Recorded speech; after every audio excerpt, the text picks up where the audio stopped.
అందరూ నమస్కారం అండి. ఆంధ్రప్రదేశ్లో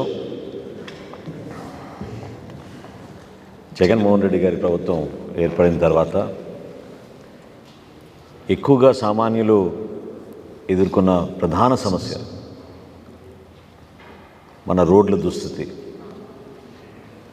ఏ ప్రాంతానికి వెళ్ళాలన్నా, ఒక జిల్లా నుంచి ఇంకో జిల్లాకి ప్రయాణం చేయాలన్నా, ఒక మండలం నుంచి ఇంకో మండలానికి వెళ్ళాలన్నా ప్రతిరోజు అవస్థలే తప్ప ఇంకేమీ మిగలలేదు. సామాన్యుల జీవితాలతో ఆడుకుంటూ 4.5 సంవత్సరాల నుంచి ఈ ప్రభుత్వం రోడ్ల మెయింటెనెన్స్ కానివ్వండి, కొత్త రోడ్ల నిర్మాణం కానివ్వండి, వంతెనల నిర్మాణం కానివ్వండి, రాష్ట్ర రహదారుల్ని సింగిల్ లేన్ నుంచి డబుల్ లేన్ చేయాల్సిన బాధ్యత కూడా పూర్తిగా విస్మరించి, చివరికి ఆయన గురించే కాదు, మన రాష్ట్ర పరువు కూడా తీసేటట్టు ఇతర రాష్ట్రాల ముఖ్యమంత్రులు మన రోడ్లు అక్కడున్న రోడ్లతో పోల్చుకునే విధంగా ప్రజలు మనని భారతదేశంలో చూసి నవ్వుకునే విధంగా ఒక అద్భుతమైన పరిపాలన అందిస్తున్నాం అని చెప్పే ఈ ముఖ్యమంత్రి రోడ్ల విషయంలో ఎంత అసమర్థతతోటి, అవినీతిలో కూరుకుపోయి వీళ్ళు ప్రజల్ని ఇబ్బంది పెట్టారో ఈ 4.5 సంవత్సరాల నుంచి ఈరోజు మీ ముందు జనసేన పార్టీ నుంచి మేము వాస్తవాలు బయట పెడుతున్నాం. అక్రమాలకి, అవినీతులకి అలవాటైపోయి ఈరోజు దేశ స్థాయిలోనే కాదు, అంతర్జాతీయ స్థాయిలో కూడా మన ఆంధ్రప్రదేశ్ పరువు తీసే విధంగా వీళ్ళ చేతగాని పరిపాలన, జగన్మోహన్ రెడ్డి గారి నిర్వాకం ప్రభుత్వాన్ని పూర్తి స్థాయిలో అభాసుపాలు చేసింది.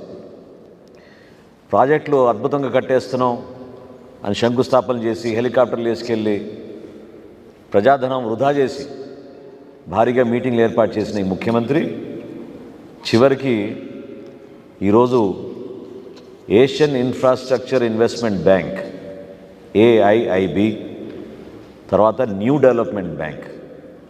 ఈ న్యూ డెవలప్మెంట్ బ్యాంక్ ఎవరంటే అంతర్జాతీయ స్థాయిలో 5 దేశాల మధ్య జరిగిన ఒప్పందం, బ్రిక్స్ ఒప్పందంలో భాగంగా భారతదేశం అందులో ఒకరు కాబట్టి ఇతర దేశాల సహాయంతో పాటు ఇక్కడున్న ఎకానమీని పెంచే విధంగా, ఇన్ఫ్రాస్ట్రక్చర్ పెంచే విధంగా ఈ న్యూ డెవలప్మెంట్ బ్యాంక్ ఈ 5 దేశాల వరకే ఇన్ఫ్రాస్ట్రక్చర్ ప్రాజెక్ట్స్కి డబ్బులు ఇస్తూ ఉంటారు. చాలా కీలకమైంది. దీనికి గ్యారంటర్ ఎవరంటే భారతదేశం, అంటే గవర్నమెంట్ ఆఫ్ ఇండియా. ఇది ఒక సావరెన్ లోన్. ఇది రాష్ట్ర ప్రభుత్వానికి సంబంధించింది కాదు. రాష్ట్ర ప్రభుత్వం ఒక లోన్ కోసం, ఒక ప్రాజెక్ట్ కోసం అభ్యర్థించుకుంటే కేంద్ర ప్రభుత్వం దానికి గ్యారంటర్గా నిలబడి అంతర్జాతీయ స్థాయిలో రుణం తీసుకొచ్చారు.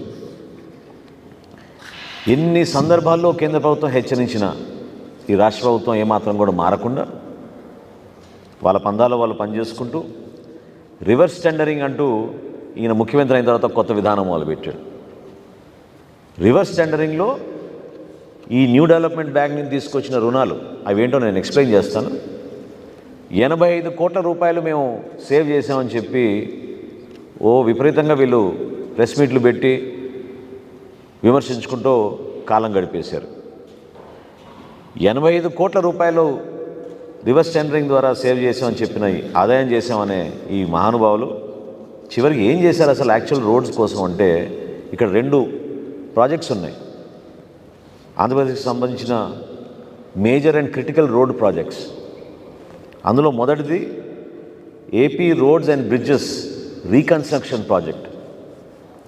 అంటే సుమారు 1231 కిలోమీటర్లు మన రాష్ట్ర రహదారులు సింగిల్ లేన్ నుంచి డబుల్ లేన్ చేయడానికి. అదేవిధంగా రెండోది AP mandal connectivity and rural connectivity. అంటే కేవలం గ్రామీణ ప్రాంతాల్లో ఒక మండలం నుంచి ఒక మండలానికి వెళ్ళడానికి, అక్కడ గ్రామీణ ప్రాంతాల్లో వేయాల్సిన రోడ్ల గురించి 1297 కిలోమీటర్లు రోడ్లు వేయడానికి వీళ్ళు ప్రాజెక్ట్ ప్రపోజల్స్ తయారు చేశారు. ఇంకా ఆశ్చర్యం ఏంటంటే ఇందులో 18 బ్రిడ్జెస్ కూడా మేము నిర్మాణం చేస్తామని ప్రాజెక్ట్ రిపోర్ట్ తయారు చేశారు. టోటల్ ప్రాజెక్ట్ కాస్ట్ 6,400 కోట్ల రూపాయలు. 6,400 కోట్ల రూపాయలు. ఇందులో ఈ బ్యాంక్ లోన్ ఇచ్చింది 4,771 కోట్ల రూపాయలు, 56 లక్షలు, 4,771.56 crores. అది కేంద్ర ప్రభుత్వం గ్యారంటర్గా ఒక సావరెన్ లోన్గా తీసుకుంటే గవర్నమెంట్ ఆఫ్ ఇండియా ఈ రాష్ట్ర ప్రభుత్వానికి వచ్చింది. బ్యాలెన్స్ 1,668 కోట్ల రూపాయలు రాష్ట్ర ప్రభుత్వం మన కంపోనెంట్గా దాంట్లో పెట్టాలి. కానీ జనవరి 21 సంవత్సరంలో జరిగిన ఈ ఒప్పందం, 2021 జనవరిలో జరిగిన ఈ ఒప్పందం 5 సంవత్సరాలు పూర్తి చేస్తామన్న ఈ పెద్ద మనుషులు ఈ రోజుకి రూపాయి ఇవ్వలేదు వాళ్ళు రాష్ట్ర ప్రభుత్వం నుంచి. బ్యాంకు కూడా మొదటి ఇన్స్టాల్మెంట్గా 245 కోట్ల రూపాయలు రిలీజ్ చేశారు. కేంద్ర ప్రభుత్వం నుంచి department of economic affairs, government of India చాలా స్పష్టంగా వార్నింగ్ ఇచ్చింది రాష్ట్ర ప్రభుత్వానికి. మీరు చేసే తప్పు అంతర్జాతీయ స్థాయిలో చెడ్డ పేరు వస్తుంది, మీకే కాదు భారతదేశానికి కూడా చెడ్డ పేరు వస్తుంది అని ఎన్నోసార్లు వాళ్ళు రిపీటెడ్గా రిమైండర్స్ పంపించి వార్నింగ్స్ ఇచ్చినా వీళ్ళలో మాత్రం కదలిక లేదు. చివరికి వీళ్ళు ఏం చేశారా అంటే, మొత్తం ప్రాజెక్టులో వీళ్ళు చేయగలిగింది 4.89%, అంటే 4% వరకు రోడ్లు చేశాం అని వీళ్ళు రిపోర్ట్ ఇస్తే ఆ బ్యాంక్కి ఇంకా ఊహించని విధంగా వాళ్ళు ప్రాజెక్ట్ని టర్మినేట్ చేసేసి విత్డ్రా అయిపోయారు. ఎంత దారుణం చూడండి. ఈ 4 సంవత్సరాలు వాళ్ళు చేసింది ఎంత అంటే 4%, 4.89% చేశారు వీళ్ళు, అంటే సుమారు 5%. ఇంకా బ్యాంక్ ఏం చేయగలుగుతుంది? రాష్ట్ర ప్రభుత్వం వాళ్ళ వాటా ఇవ్వాల్సిన రూపాయి కూడా ఇవ్వకుండా బ్యాంక్ నుంచి వచ్చిన రుణాలతోటి ఈ విధంగా ఒక లెక్క చెప్తే వాళ్ళ ప్రాజెక్ట్ని మొత్తం డ్రాప్ చేసేసారు. అంటే గ్రామీణ ప్రాంతాల్లో రావాల్సిన రోడ్లు, మనకి రావాల్సిన వంతెనలు, 18 వంతెనలు నిర్మాణం చేస్తా అన్న ఈ మహానుభావుడు కేవలం ఒకే ఒక వంతెన పూర్తి చేశాడు. అది చాలా ఆశ్చర్యకరమైన విషయం. అదేవిధంగా రెండో బ్యాంక్, ఇది చాలా పెద్ద బ్యాంక్, ఇది ఏషియన్ ఇన్ఫ్రాస్ట్రక్చర్ ఇన్వెస్ట్మెంట్ బ్యాంక్. వీళ్ళు కూడా ఇన్వెస్ట్మెంట్ ప్రాజెక్ట్స్ ఇన్ఫ్రాస్ట్రక్చర్ కోసం చేస్తూ ఉంటారు. వాళ్ళ దగ్గర నుంచి తీసుకున్న లోను మొత్తం ప్రాజెక్టు 4,395 కోట్ల రూపాయలు, 60 లక్షల రూపాయలు. బ్యాంక్ ఇచ్చింది 3,003 కోట్ల రూపాయలు, రాష్ట్ర ప్రభుత్వం ఇవ్వాల్సింది 1,392 కోట్ల రూపాయలు. ఇది నవంబర్ 18, అంటే గత ప్రభుత్వంలో చివరి రోజుల్లో జరిగిన ఒప్పందం. ఇది అక్టోబర్ 2023 వరకు కంప్లీట్ అవ్వాలి ఈ ప్రాజెక్ట్. కానీ ఇప్పటి వరకు బ్యాంక్ ఇచ్చిన 825 కోట్ల రూపాయలకి రాష్ట్ర ప్రభుత్వం ఇచ్చింది కేవలం 200 కోట్ల రూపాయలు.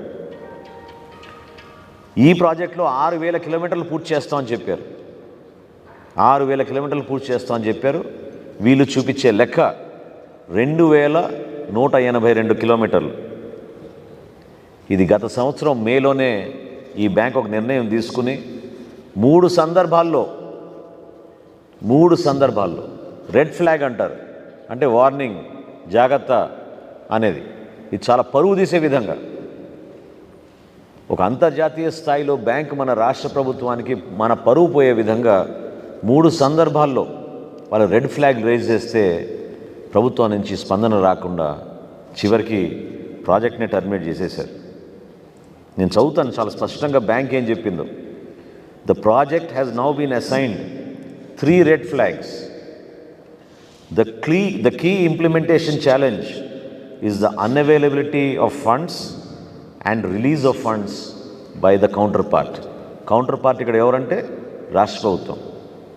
రాష్ట్ర ప్రభుత్వంలో నిధులు లేవు, రిలీజ్ చేయలేదు వీళ్ళు నిధులు, కాబట్టి ఈ ప్రాజెక్ట్ని మేము డ్రాప్ చేస్తున్నాం.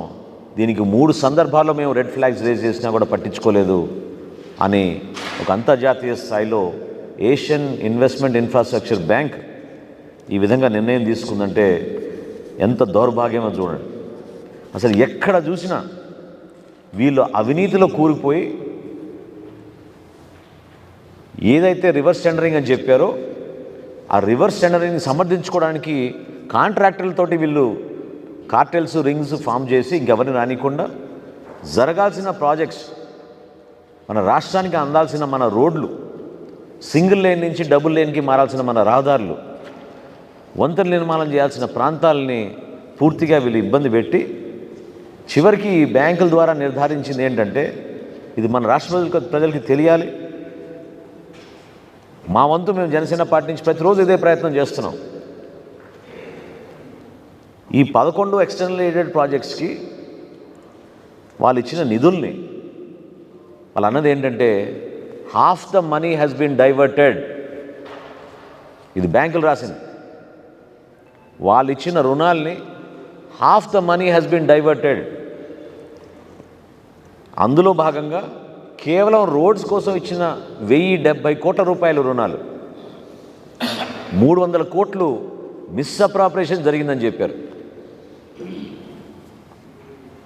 అంటే అంతర్జాతీయ స్థాయిలో మన భారతదేశంతో ఒప్పందాలు జరిగి ఇటువంటి బ్యాంకులు వచ్చి మన రాష్ట్రాన్ని ఆదుకుందామని వాళ్ళు ముందుకు వస్తే, మన రాష్ట్ర ప్రజలేమో జగన్మోహన్ రెడ్డి గారి నాయకత్వం చూసి ఆయనకు అద్భుతంగా మెజారిటీ ఇచ్చి ఎంతో అభివృద్ధి చేస్తాడని నమ్మకంతో ముందుకొస్తే, వాళ్ళు మన రాష్ట్రాన్ని తాకట్టు పెట్టి మన పరువు ప్రతిష్టలు దెబ్బతీసే విధంగా తీసుకొచ్చిన రుణాలని కూడా రోడ్ల కోసం ఉపయోగించకుండా డైవర్ట్ చేసేశారు, మిస్అప్రాపరేట్ చేశారని చాలా స్పష్టంగా ఈ 5 దేశాలకు సంబంధించిన బ్యాంక్, న్యూ డెవలప్మెంట్ బ్యాంకు, మొత్తం ఆసియా ఖండానికి సంబంధించిన ఏషియన్ ఇన్ఫ్రాస్ట్రక్చర్ ఇన్వెస్ట్మెంట్ బ్యాంక్, ఈ 2 బ్యాంకులు నిర్ధారించి మన రాష్ట్ర ప్రభుత్వాన్ని బ్లాక్ లిస్ట్ చేశాయంటే ఎవరు దీనికి బాధ్యులు?